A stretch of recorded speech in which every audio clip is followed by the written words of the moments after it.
Sud Radio, les vraies voix qui font bouger la France. 19h-20h, les vraies voix responsables.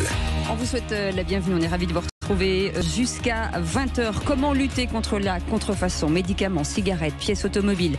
Nos douanes saisissent de plus en plus de produits contrefaits ces dernières années, mais avec l'essor du commerce sur Internet, peut-on écoper la mer avec une cuillère à café? Alors c'est pourquoi l'Europe et la France ont adopté de nouvelles mesures pour responsabiliser les plateformes, les douanes, les entreprises et la répression des fraudes. Ont-elles suffisamment de moyens d'action sur le terrain? On en parle avec nos invités. On vous souhaite la bienvenue. Les vraies voix Sud Radio. Et nos invités pour en parler, Régis Messali qui est avec nous. Bonsoir, merci d'avoir accepté notre invitation. Directeur général adjoint chargé de la communication et du développement de l'UNIFAB, qui est l'Union des fabricants pour la protection internationale de la propriété intellectuelle. Vous devez avoir une carte de visite très longue. Christophe Blanchet est avec nous. Bonjour, monsieur le député. Vous êtes député MoDem du Calvados et président du comité national anti-contrefaçon. Et vous avez rédigé un rapport et une proposition de loi sur le sujet d'ailleurs. Et Philippe Coy, que vous connaissez bien sur cette antenne. Bonsoir Philippe, vous êtes président de la Confédération nationale des buralistes. Alors sujet très important, la contrefaçon, avec un état de lieu forcément qui tous les jours ça tombe, on sent qu'il y a une accélération depuis l'arrivée des plateformes. Régis Messali, petit état des lieux, d'abord des chiffres et des secteurs qui sont aujourd'hui les plus contrefaits. Alors malheureusement, on a aucun secteur qui n'est épargné par la contrefaçon. Aujourd'hui, tous les secteurs sont victimes. On parle d'un fléau planétaire qui représente environ 2,5% du commerce mondial, plus de 450 milliards de dollars. On est face, bien sûr, à une prolifération qui ne cesse d'augmenter. Avec des chiffres aussi des saisies des douanes qui l'attestent. En 2023, plus de 20 millions de produits ont été saisis par les douanes, ce qui représente un multiple de 4 en 4 ans. Donc c'est ce qui laisse vraiment présager de l'augmentation qui n'arrête pas de grandir. Alors, on parlait des secteurs d'activité. J'imagine que forcément, le luxe, la santé, les cigarettes, on en parlera tout à l'heure avec Philippe Coy. Mais quel type de produits? Est-ce que l'alimentaire? Est-ce qu'on parle de médicaments? Est-ce que c'est si vaste que ça? Alors aujourd'hui, dans l'inconscient collectif, on a toujours tendance à penser que la contrefaçon ne touche que le secteur du luxe. Eh bien, aujourd'hui, c'est infondé, puisque les premiers produits les plus saisis par la douane sont les biens de consommation courante et notamment les produits d'hygiène. Donc on peut se retrouver avec du faux shampoing, du faux déodorant, du faux gel douche. Ce sont des choses qui sont de plus en plus courantes. Pourquoi? Parce que ce n'est pas un investissement si colossal que ça pour les reproduire, et on ne sait pas ce qu'on met dedans, et on va les vendre au même prix que les produits authentiques. Alors on va les vendre pas sur les endroits classiques, ce sont des petits magasins, et puisqu'il y a eu des descentes à Saint-Ouen par exemple, à côté de Paris, et c'est surtout aujourd'hui le problème, ce sont les plateformes. Exactement. La démocratisation en fait de la vente en ligne a permis aussi l'explosion de la contrefaçon. Et d'ailleurs, sur les 20,48 millions de produits qui ont été saisis par la douane, à peu près 30% de ces produits proviennent de petits colis, qui sont souvent le résultat d'achats sur Internet. Le Covid a changé beaucoup sur la contrefaçon. Est-ce qu'il y a une explosion depuis la démocratisation des achats sur Internet ? Bien sûr, elle a changé les habitudes de consommation et les contrefacteurs ont bien compris qu'il y avait une brèche dans laquelle ils pouvaient s'engouffrer sans aucun problème. Donc oui, on a vu le nombre de contrefaçons augmenter d'une manière significative pendant la crise du Covid, mais il y a également aussi eu un retournement de situation aussi des contrefacteurs qui étaient habitués à produire certains produits et qui se sont mis tout à coup à produire des faux kits anti-Covid comme des faux masques, du faux gel hydroalcoolique quand on était en pénurie, etc. Alors j'ai vu sur votre site Unifab que certains n'avaient pas conscience d'acheter des contrefaçons. Est-ce que on est un peu dans le déni ou est-ce que c'est vrai ? Exactement. D'après une étude IFOP qu'on a menée avec l'INPI et qui est sortie fin 2023, 34% des compteurs en France pensent acheter un produit authentique sur Internet et se retrouvent avec une contrefaçon. Franchement, on peut y croire ou non? Ouais, on peut y croire. On peut y croire. Monsieur le député, vous dites qu'on peut. Vous dites oui de la tête. Est-ce qu'on peut croire certainement qu'aujourd'hui, quand on achète je dis n'importe quoi, un déodorant qui vaut 5 € ou 10 € à 2 €, est-ce que c'est plausible? Oui. Ouais. C'est totalement possible. On a 4 Français sur 10 qui achètent de la contrefaçon sincèrement sans le savoir. Sincèrement sans le savoir. Il y a une question de pédagogie, d'éducation évidemment évidemment derrière tout ça. Et donc, il faut leur permettre d'identifier si ou pas c'est une contrefaçon et de pouvoir se retourner à la fois contre la plateforme qui aura vendu ou auprès du vendeur et surtout d'expliquer ce qu'il y a dans cette contrefaçon. On a parlé de déodorant, gel douche. Bon, alors parfois ça va être vraiment du gel douche et du déodorant à l'intérieur, mais parfois ça va être d'autres produits toxiques. Oui. Et donc on peut se retrouver avec des brûlures 3e degré, notamment sur des crèmes blanchissantes ou sur d'autres crèmes. C'est ce qu'ils disaient au début, c'est une incidence sur la santé, forcément. C'est cette communication qu'il faut donner aux Français pour dire attention, tous les produits sont contrefaits. Monsieur Messali l'a très très bien rappelé. Ça va aussi bien du stylo que la pomme peut-être du micro, que la batterie dans la voiture, que de la guirlande électrique qui provoque plusieurs feux à Noël, que la carte Pokémon qui engendre beaucoup d'hospitalisation de nos enfants, parce que sur la carte Pokémon normale, l'écriture et l'encre utilisée n'est pas indélébile, que sur la carte Pokémon contrefaite, on a retrouvé du mercure, et quand les enfants mettent ça dans la bouche, ils finissent à l'hôpital. Donc c'est cette pédagogie qu'il faut donner aux Français pour dire attention, tout est contrefait, méfiez-vous du bon prix qui peut être derrière vous une arnaque. Et à côté de ça, par contre, il y a 6 Français sur 10 qui achètent de la contrefaçon en connaissance. Voilà, c'est ça, c'est eux, donc il faut faire la pédagogie aussi. Alors Philippe Coy, les cigarettes aussi contrefaites, avec déjà c'est pas très bon pour la santé, mais dans l'absolu, quand ce sont des cigarettes de contrefaçon, il y a du mercure, on trouve des choses terribles à l'intérieur. Bien évidemment, fumer n'est pas bon pour la santé, mais aujourd'hui, un deuxième danger se rajoute, celui de la contrefaçon, c'est-à-dire des produits qui ne sont pas issus de l'industrie, avec aucune maîtrise de la production, de la qualité des produits, et bien évidemment le risque sanitaire est augmenté. Et j'entendais votre discours en disant vous êtes surprise que les Français puissent acheter. Je crois que la crise économique qui est celle que l'on traverse depuis plusieurs mois amène nos clients, nos compatriotes, si je peux dire, pour monsieur le député, à essayer d'économiser leurs achats. Au mépris peut-être des règles, et certainement même des règles, pensant que le système D contourne un peu de fiscalité, et c'est pour ça que le produit est plus accessible. On le voit notamment en matière de tabac. D'accord. Est-ce que aujourd'hui, les cigarettiers, en matière de financier et d'économie, est-ce que le manque à gagner pour les buralistes et sur la cigarette est énorme ? Alors, d'abord, mon premier réflexe, c'est de dire qu'on a perdu le chantier de la prévention en matière de santé publique. Parce que si aujourd'hui le prix du tabac en France est aussi élevé, il y avait un objectif, celui de la santé publique. Et aujourd'hui, c'est complètement annihilé, contourné par soit les achats transfrontaliers, mais la contrefaçon qui s'est invitée au débat. Nous avons aujourd'hui, on le pense, à peu près 50% du marché illégal qui est issu de la contrefaçon, avec des usines carrément installées sur le territoire français. D'assemblage, oui. Puisque les trafiquants sont malins, ils importent des produits séparés, ils assemblent tout cela sur notre territoire, et bien évidemment distribuent sans aucune règle et sans aucune méfiance par rapport à qui ils vendent le produit. Est-ce que c'est perceptible à l'œil nu ? Parce que j'imagine que vous en avez plein, vous. Alors, malheureusement, je dirais qu'ils sont très habiles. C'est un peu le jeu du chat et la souris. Plus les techniques avancent, plus les contrefacteurs aussi évoluent dans la technique.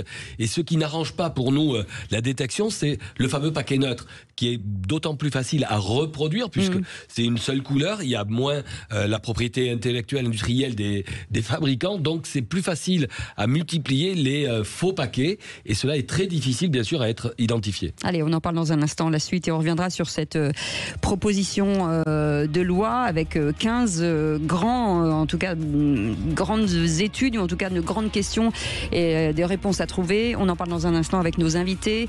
Vous êtes la bienvenue, on est ensemble jusqu'à 20h. Sud Radio. Sud Radio. Parlons vrai. Parlons vrai. Sud Radio. Parlons vrai. Sud Radio, les vraies voix qui font bouger la France. 19h-20h, les vraies voix responsables. Les vraies voix responsables, on parle de contrefaçon. Aujourd'hui, c'est un sujet qui vous touche forcément, de près ou de loin, puisque si vous n'avez pas acheté sciemment de la contrefaçon, vous en avez peut-être acheté ou consommé inconsciemment. Avec nos invités, Régis Messali, qui est avec nous. Nous, directeur général chargé de la communication, du développement de l'Union des fabricants pour la protection internationale de la propriété intellectuelle, Christophe Blanchet, député MoDem du Calvados et président du comité national anti-contrefaçon, et Philippe Coy qui est avec nous, président de la Confédération nationale des buralistes. Il y a quelques instants, on revenait sur ces plateformes et sur ces entreprises. Aujourd'hui, chez Unifab, il y a à peu près 25 entreprises qui sont partenaires d'Unifab et qui vous permettent, en tout cas, qui font un travail assez énorme pour faire fermer certaines plateformes aujourd'hui qui copient peut-être leur site internet ou en tout cas qui permettent de diffuser au plus large ces contrefaçons. Alors, c'est pas exactement ça. Ah bon, d'accord, ok. Allez-y, heureusement que vous êtes là. Désolé, hein, mais on regroupe plus de 200 entreprises, tous secteurs d'activité confondus. Et effectivement, on a mené une étude en fait pour mesurer l'impact que Internet peut avoir sur la prolifération de la contrefaçon. Oui. Et 25 entreprises, donc un léger échantillon, un tout petit échantillon de ce qu'on peut représenter aujourd'hui, s'est prêté au jeu de nous fournir les chiffres de toutes les annonces qu'ils ont délistées entre 2022 et 2023. Le chiffre est colossal, on atteint plus de 45 millions d'annonces illicites qui ont été supprimées seulement par ces 25 entreprises. Quel est le recours pour ces entreprises ? Le recours pour ces entreprises, elles vont notifier à la plateforme, qui va être plus ou moins bon élève, qu'il y a un produit de contrefaçon, en envoyant le lien notamment qui renvoie vers ce produit. Et la plateforme, si c'est une bonne élève, elle va supprimer le contenu. Si elle ne l'est pas, elle le conservera. D'accord, donc ça veut dire que d'abord le délai est très long et que après ça peut ne pas fonctionner, rester là. C'est le seul recours que nous ayons. C'est le seul recours qu'il peut y avoir. Alors, moi, je vais revenir vers vous, monsieur le député, Christophe Blanchet, député de MoDem du Calvados. Donc, vous avez, le 9 décembre 2020, vous avez rendu avec Pierre-Yves Bournazel un rapport et une proposition de loi sur la modernisation et la lutte contre la contrefaçon. C'était dans le prolongement de l'enquête réalisée en 2020 par la Cour des comptes. Aujourd'hui, l'état des lieux de ce que vous avez vu, de ce que vous avez rendu à la Cour des comptes, c'est quoi ? C'est alarmant, tout simplement. Il n'y a pas d'autre mot. C'est alarmant pour notre économie, évidemment, puisqu'on est à plus de 10 milliards d'euros aujourd'hui en France de pertes dues à la contrefaçon. Et l'État n'aime pas perdre de l'argent. Et l'État, aujourd'hui, je crois qu'il aime encore moins perdre de l'État. C'est à peu près 26 000 entreprises qui disparaissent chaque année à cause de entreprises françaises, qui disparaissent chaque année à cause de la contrefaçon. C'est dramatique au niveau Comment l'expliquer ? Alors ça, c'est intéressant ce que vous dites. Ça veut dire que on leur vole leur marché, on leur vole leur brevet, leur propriété intellectuelle, on fait une copie et les gens se font abuser, et sans doute aussi parce que malheureusement beaucoup trop d'entreprises françaises ne se protègent pas. Le chiffre de mémoire, c'est 1 sur 3 qui ne se protège pas disparaît dans les 6 ans. Il faudra me le reconfirmer. Ouais. Faute de moyens de... y a une peur, alors qu'aujourd'hui tout le process est bien fait avec l'INPI pour protéger vraiment à moindre frais et de manière à vraiment accompagner les brevets et les titulaires de droit. Donc il y a une réalité donc économique, de santé, santé publique. La contrefaçon de cigarettes, je voudrais y revenir 2 secondes si vous me permettez. Dans la cigarette contrefaite, quand on a fait notre rapport, parce que j'ai fait 2 rapports, vous l'avez rappelé, mais il y a eu un dernier rapport en novembre 2023. On a retrouvé ce tabac. Il faut comprendre que le consommateur, il faut qu'il comprenne quand il achète un paquet dans la rue, c'est illégal parce que déjà, ce n'est pas un vrai. Parce que le seul qui est habilité à vendre les cigarettes, ce sont nos bureaux de tabac. C'est ça. C'est les seuls. Les buralistes. Et personne d'autre. Ni sur Internet, ni dans la rue. Ni dans le métro, ni autre part. Donc, cette cigarette, qu'est-ce qu'on retrouve dedans ? Nous, on a fait les analyses. Ce tabac, quand il va servir à fabriquer la cigarette, il va être entreposé à même le sol. Donc, qu'est-ce qu'on retrouve dans ce tabac ? De l'urine de souris, du mercure, du ciment, du plâtre et tout ce que vous pouvez imaginer. Alors, non seulement les gens, ils fument, c'est dangereux pour la santé, le président Coy l'a bien rappelé, mais en plus, là, ils se détruisent totalement. Donc, il y a une question de santé publique, ne serait-ce que sur le tabac, et on peut retrouver énormément d'autres choses sur les médicaments, sur les crèmes, sur les jouets, sur les jeux, etc. Et il y a une question, à un moment, de sécurité. Il faut se poser les bonnes questions. Le marché du tabac, et M. Coll le rappellera, je pense, pendant la Covid, a été augmenté de 30%, équivalent à 3 milliards d'euros. Donc déjà, à un moment où la Covid a fini, le marché a repris, on peut estimer que le marché du tabac contrefait est minimum de 3 milliards d'euros. Mais 3 milliards d'euros, sur quoi ? Sur les recettes de l'État. La recette de l'État, c'est la part de TVA. Si on augmente cela de la part de TVA, on multiplie par 5, on est à 15 milliards d'euros. 15 milliards d'euros, pour vous donner un parallèle, c'est 2 fois ce que faisait le cartel de Pablo Escobar. Oui. Philippe Coy. Quand j'imagine que le manque à gagner, on en parlait tout à l'heure, est assez énorme. Quel recours vous pouvez avoir vis-à-vis de la contrefaçon? Déjà, est-ce que certains, oui, on en parle. Est-ce que certains des buralistes ont été eux sujets à finalement à se dire que ils en ont peut-être vendu sans le savoir? Est-ce que ça c'est possible? Normalement non, puisque nous avons un distributeur agréé qui est Logista et le circuit d'approvisionnement est contrôlé. Mais en tous les cas, aujourd'hui, excusez-moi de le dire ainsi, je ne boude pas mon plaisir de participer à ce débat pour pouvoir remercier d'abord monsieur le député et l'UNIFAB, parce que bien évidemment les buralistes dénoncent depuis des années, et grâce à votre antenne en l'occurrence, ce marché parallèle qui a évolué aujourd'hui avec la contrefaçon, c'est-à-dire derrière des réseaux mafieux.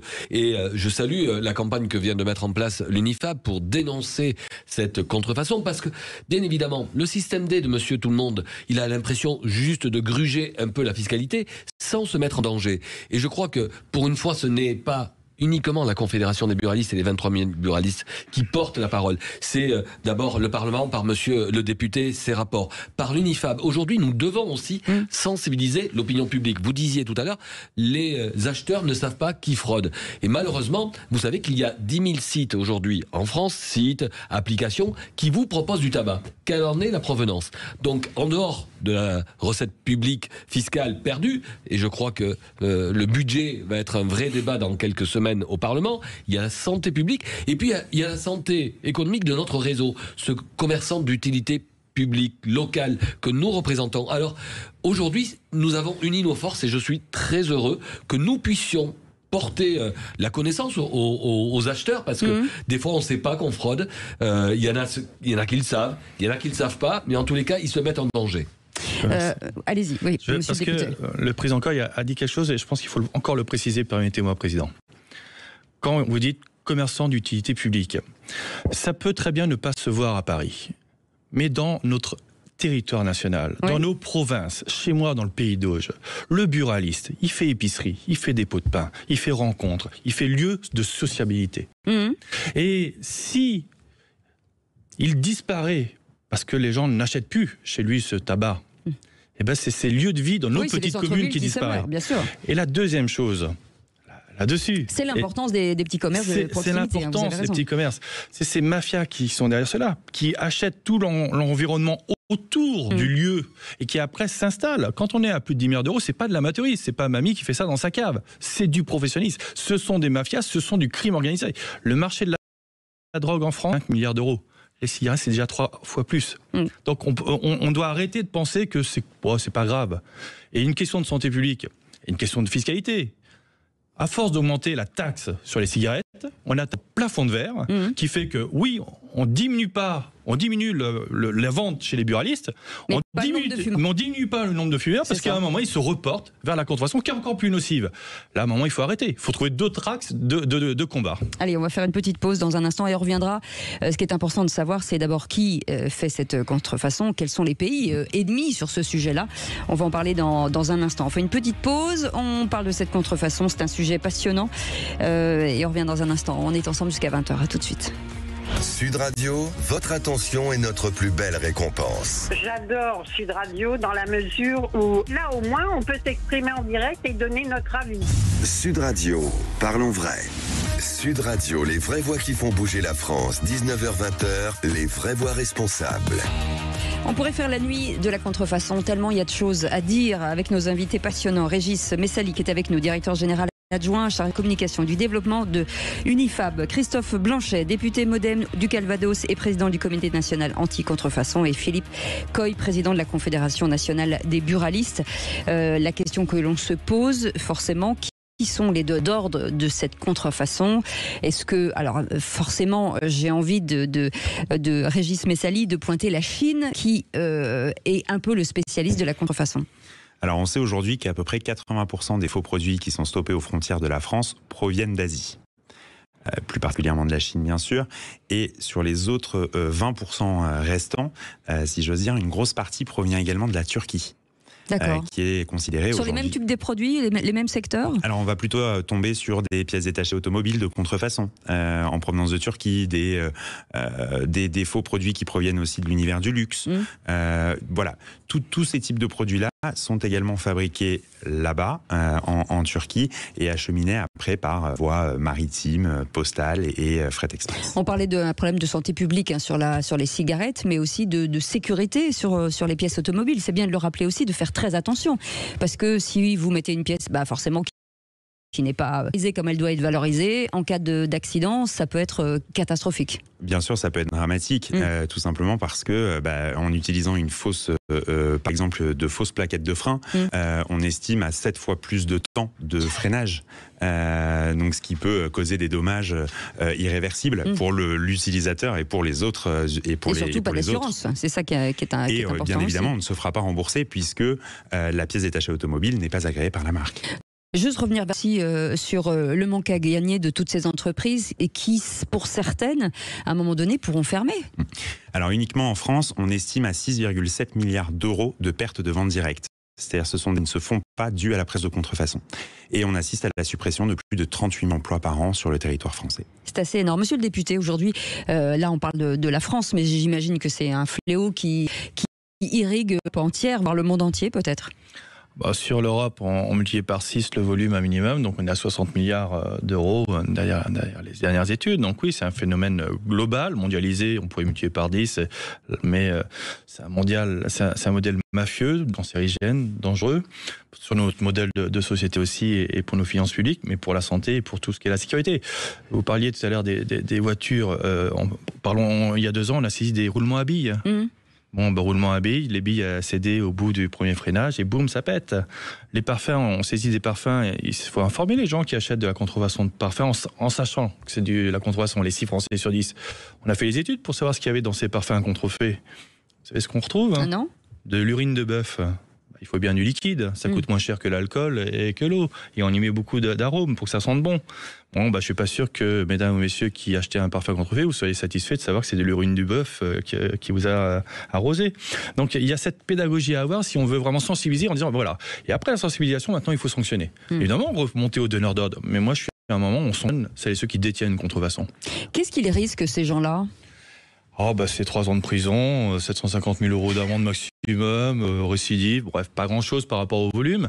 Ça, il faut changer aussi. Il faut changer ça, il faut changer surtout le fait que les juges appliquent plus strictement la loi et considèrent aussi, il faut la formation de magistrats. On a des magistrats qui sont bien formés, mais j'aimerais que beaucoup plus de formés aux responsabilités de la contrefaçon et à ses dangers et sanctionne beaucoup plus. Il faut saisir les avoirs criminels des contrefacteurs, mais sanctionner aussi le consommateur volontaire. Le consommateur volontaire, s'il est au courant, moi je suis pour une amende délictuelle forfaitaire à 135 € de détention et pas besoin d'achat, parce qu'il y a un moment, et c'est ça le sujet qu'on a aussi sur le tabac. Si on sanctionne l'acheteur qui détient, ça va le sensibiliser. Le paquet va l'avoir acheté 140 € au lieu de 10 balles. Quoi. Vous avez raison, parce que quelque part, il y a ceux qui produisent cette contrefaçon et il y a ceux qui achètent. Alors, bien évidemment, il y a un marché parce qu'il y a des acheteurs. Alors, je vous rejoins, monsieur le député, parce que nous avons, et vous nous avez soutenu sur cette amende forfaitaire pour l'acquisition de tabac sur la voie publique. C'est une infraction aujourd'hui. Et il y a forcément des sanctions plus fortes à donner parce que bien évidemment, il n'y a pas de peine, s'il n'y a pas de risque. Le consommateur, aujourd'hui, ira toujours vers cette solution, peut-être moins de prix, moins cher, low cost, au détriment de sa santé. On parlait beaucoup de tabac tout à l'heure, Cécile, mais je voudrais aussi rappeler que dans notre univers, nous sommes concernés très récemment par la fameuse cigarette électronique. Et vous avez souvent entendu un accident. Je me suis fait brûler la cuisse parce que dans ma poche, la cigarette a pris feu. Ce sont souvent des produits achetés sur Internet, sachant que la plupart du marché de la cigarette électronique est aujourd'hui sur Internet, avec des produits non maîtrisés, tant au niveau du liquide que vous inhalez, que sur les batteries et la composition même du produit. Des accidents arrivent et existent déjà. Qu'est-ce que vous demandez, vous, par exemple qu'est-ce que le ministère de l'économie, vous avez envie de leur dire quoi ? Déjà, je dis merci à la douane qui fait un boulot remarquable au quotidien. Oui, parce qu'on se disait tout à l'heure, un colis toutes les secondes de contrefaçon. Pardonnez-moi, prise en coille, mais oui, effectivement, sur le dépôt postal à Roissy, qui vient uniquement de Chine, c'est 7 colis par seconde. Oui, c'est ça, 7 colis par seconde. Et donc, nos douaniers font un boulot extraordinaire, comme nos gendarmes, nos policiers. Et j'aimerais que demain, les policiers municipaux aient la même compétence sur le terrain. C'est une revendication législative que j'ai posée. Mais nos douaniers, tout fort, c'est 7 colis par seconde. Donc, à chaque fois qu'ils tirent dedans, on tire une contrefaçon, mais après la procédure est telle qu'ils ne peuvent pas tout attraper. Ce sont des hommes et des femmes qui font un boulot exceptionnel. Et Philippe Coy, je vous ai coupé tout à l'heure sur les demandes. Je m'associe au propos de monsieur le député. Il y a un travail remarquable, une prise de conscience, parce que ça paraît très évident ce soir, ce débat, de dénoncer cette situation, alors qu'elle est des fois largement banalisée dans la vie de tous les jours. Et je crois que notre devoir, à nous, responsables d'une filière professionnelle, au Parlement, à l'UNIFAB, de rappeler les règles, parce qu'il y a des dangers derrière. Et c'est une première étape. C'est ce que nous demandons aujourd'hui, une prise de conscience des consommateurs. Il y a une crise économique, mais c'est pas parce que vous achetez moins cher que vous allez faire des économies, parce que la qualité du produit n'est pas au rendez-vous, que ce soit sur les cigarettes électroniques, bien évidemment. Donc, il y a besoin aujourd'hui de plus de fermeté, de plus de vigilance et une meilleure maîtrise des produits entrant sur le territoire. Mais surtout sur les jeunes générations, parce que c'est aussi ça le problème, maintenant que les jeunes générations achètent tout sur Internet, c'est un vrai sujet. Si vous me permettez, excusez-moi si je peux pousser un coup de gueule, c'est bien évidemment ce que vous avez dit tout à l'heure, c'est par rapport à tous ces fournisseurs d'accès. J'entends, ils sont gentils ou pas gentils pour retirer les annonces. Nous passons notre temps sur la plateforme de Meta, tout ce qui existe. Alors, un buraliste qui veut faire la publicité pour son établissement, mon établissement c'est Tabac Presse de l'Europe, je vais me faire retoquer par ces plateformes parce qu'il y a le mot tabac, alors que vous avez des centaines, des milliers d'annonces sur les plateformes avec le M, le A, le L et du blanc et du rouge. Ça marche. Je crois que chacun doit être aussi responsable. C'est pas parce qu'on est fournisseur d'accès qu'on est en dehors des règles. Et ça, je souhaiterais, je ne sais pas comment, qu'on soit plus ferme les uns et les autres contre ces fournisseurs qui sont les premiers revendeurs définitivement. Régis Messali. Je ne peux pas vous donner tort, Monsieur le Président. Vous le savez très bien. Maintenant, le fait est que effectivement, il faut une responsabilisation des intermédiaires qui va passer aussi par la responsabilité de ce que va commercialiser une plateforme de vente en ligne. C'est aussi tout l'objectif de l'implémentation du Digital Services Act, qui est une directive européenne et qui vise à moderniser les règles qui régissent Internet, qui est demeuré inchangé quand même depuis plus de 20 ans. Donc on a une législation sur le sujet qui, je l'espère, va s'inscrire dans l'adaptation aussi de ce DSA en France. Et c'est pour ça qu'il faut continuer et de manière très intensive les demandes auprès du gouvernement pour qu'on puisse obtenir ce qu'on veut. Régis Messali, je rebondis sur quelque chose qu'on n'a pas entendu et qui m'a un peu sidéré, ce que vous disiez sur le fruit de la contrefaçon qui aujourd'hui peut nourrir des organisations terroristes. Exactement, et monsieur le député l'a très bien rappelé et le président Coy aussi. Aujourd'hui, on a une problématique qui est la suivante, c'est que la contrefaçon est très peu punie, donc les sanctions sont très faibles, elles sont rarement appliquées à leur maximum. Oui. Et aux donneurs d'ordre. Et aux donneurs d'ordre, qui plus est. Mais je pense que pour sensibiliser vraiment le consommateur, il faut savoir qui se cache derrière. C'est pas le petit vendeur qu'on va trouver à la sauvette qui va vendre 2-3 produits de contrefaçon. C'est vraiment des organisations qui fonctionnent aujourd'hui comme des entreprises légitimes, qui vont fonctionner 7 jours sur 7, sans conditions bien sûr notables du travail. Donc il y a un non-respect des droits aussi humains derrière ça. Et ce sont très régulièrement des organisations terroristes qui vont utiliser les bénéfices générés par la vente de contrefaçon pour pouvoir financer leurs crimes contre l'humanité. Comment on peut lutter contre ça ? Si vous voulez un exemple, par exemple les frères Kouachi, tout le monde se rappelle de ce fameux attentat de Charlie Hebdo. Les frères Kouachi ont financé cet attentat avec la vente de fausses chaussures de sport au marché de Saint-Ouen. D'accord, voilà. Ok. Ils ont été arrêtés par la douane, faute de preuves, ils ont été relâchés, et c'était quelques jours avant. Donc ça veut dire que, on le disait, petit hier dans une grande mer, monsieur le député, ça veut dire que, est-ce qu'aujourd'hui, soyons francs, on a les moyens d'arrêter, ou en tout cas, ou de réguler, ou de réduire, ou est-ce que la machine s'est emballée et c'est trop tard ? Il n'est jamais trop tard pour essayer de toute façon. Ah oui, ça je vous confirme. Et je vous remercie beaucoup, madame, de nous accorder 1 heure pour parler de ça. Et si tous vos confrères faisaient la même chose, peut-être que cette pédagogie infuserait auprès de tous nos concitoyens. Parce que c'est ça le sujet, véritablement, aussi, qu'on soit accompagné sur ce que nous connaissons par cœur et que ce soit diffusé pour faire comprendre que c'est pas simplement l'objet de luxe, entre guillemets, ou l'objet simpliste. C'est aussi cette communication auprès de nos jeunes. On a fait des tests, et l'UNIFAB l'a fait lors du service national universel, d'aller voir les jeunes et leur expliquer ce qu'on vous explique. Les jeunes, une fois qu'ils sont informés, ils se détournent. Parce qu'on sait, quand on leur explique que pour une fausse basket d'une marque c'est pas dans l'usine qui est légale, où effectivement il y a peut-être des enfants de 16 ans qui travaillent, mais dans ces pays-là, à 16 ans, on est soutien de famille, ou plus jeunes, dans les usines légales. Mais dans les usines de contrefaçon, on a des gamins de 10-11 ans. Dans n'importe quel pays au monde, on ne peut pas accepter qu'un gamin de 10-11 ans travaille. Alors, et donc quand on explique, parce qu'il faut une petite main pour coller la colle au fond, quand on explique à ces gamins en France, tu sais, ta basket, là c'est peut-être un gamin de 10 ans, ben, les gamins ils réagissent différemment. Ils ont un autre regard. C'est la pédagogie. D'ailleurs, vous avez fait 15 propositions. On va les décliner dans un instant. On fait une petite ensemble jusqu'à 20h. À tout de suite. Sud Radio. Parlons vrai. Parlons vrai. Sud Radio. Parlons vrai. Sud Radio. Sud Radio, les vraies voix qui font bouger la France. 19h-20h, les vraies voix responsables. Cette émission porte bien son nom, Les vraies voix responsables. Régis Messali, directeur général adjoint chargé de la communication et du développement d'Unifab. Christophe Blanchet, qui est député modem du Calvados et président du comité national anti-contrefaçon, qui a sorti d'abord ce puis sa proposition de loi, président de la des buralistes. D'abord, messieurs, je voulais vous remercier parce que j'ai découvert plein de choses sur la contrefaçon, même moi, et pourtant j'avais travaillé énormément sur l'ampleur justement. C'est tellement vaste et sur tellement de sujets. Vous me disiez tout à l'heure quelque chose en Régis Messali hors antenne.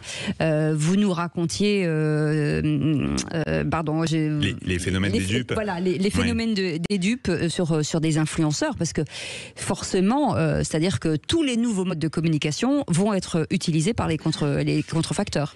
Exactement. Et le contrefacteur a bien compris que le canal de promotion des influenceurs qui vont pouvoir regrouper plusieurs dizaines de millions de cibles potentielles pour eux et d'acheteurs, le contrefacteur a toujours un temps d'avance. Je pense que c'est déjà par là qu'il faut commencer. Il essaie justement tacler en mettant en place des subterfuges et stratagèmes qui vont brouiller les pistes.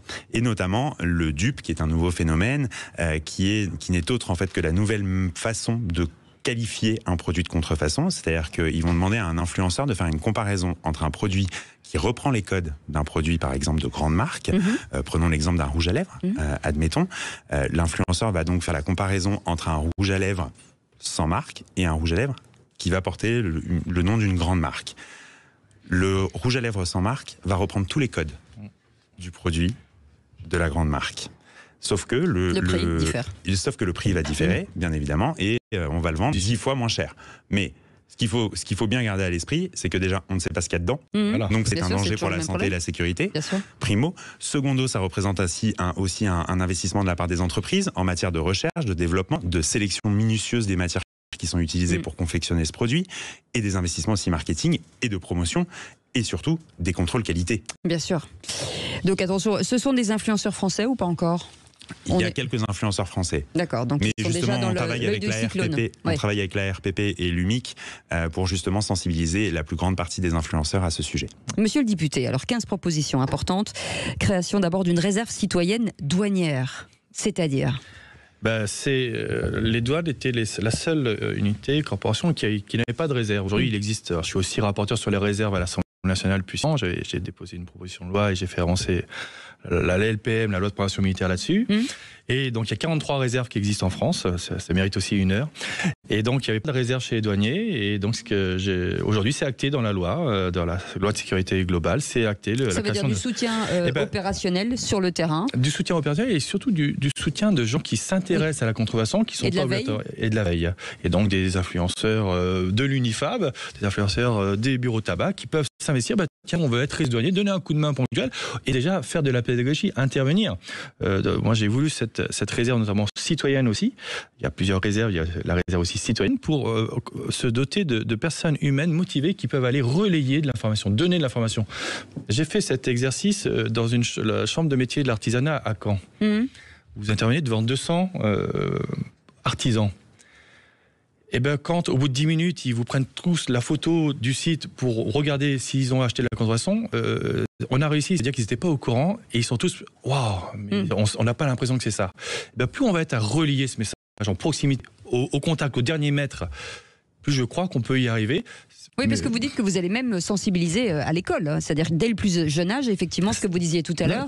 Donc, quand on explique à un enfant, il ne le sait pas, parce que ses parents ne le savent pas, parce que et pourtant, ça existe, la contrefaçon, mais encore une fois, on n'imagine pas l'ampleur. On n'imagine pas l'ampleur, et je prends un exemple sur les enfants, pour les sensibiliser à la propriété intellectuelle. Oui. Il y a une prof qui fait cela. Chaque enfant va faire un dessin. Il ne doit pas marquer le nom sur le dessin. Elle prend les dessins, elle les redistribue en disant maintenant c'est le tien, tu peux marquer ton nom. Tous les enfants disent mais non, c'est le mien. Ben non, la contrefaçon. Je m'approprie la propriété intellectuelle. C'est très efficace. Gestion administrative des sites de contrefaits. Aujourd'hui, vous le disiez tout à l'heure, hein, forcément les sanctions, la hauteur finalement de l'ampleur, ça aussi, c'est que ce soit Philippe ou vous, à un moment donné, il faut réfléchir. Est-ce que ça, on est en réflexion sur le poids de la peine aujourd'hui ? Le poids de la peine, ça fait partie de la proposition de loi que j'ai fait voter à l'Assemblée et au Sénat aujourd'hui. D'alourdir les peines, d'alourdir les saisies d'avoir témoignage. Comment ça a été accueilli ? À l'Assemblée, unanimité. La loi est passée en moins de 3 minutes. Donc, vous voyez, ça a été consensus, unanimité. Il n'y a pas eu de sujet. Maintenant, j'espère que nos collègues sénateurs vont s'en saisir et rapidement, et que le gouvernement va mettre ça à l'ordre du jour.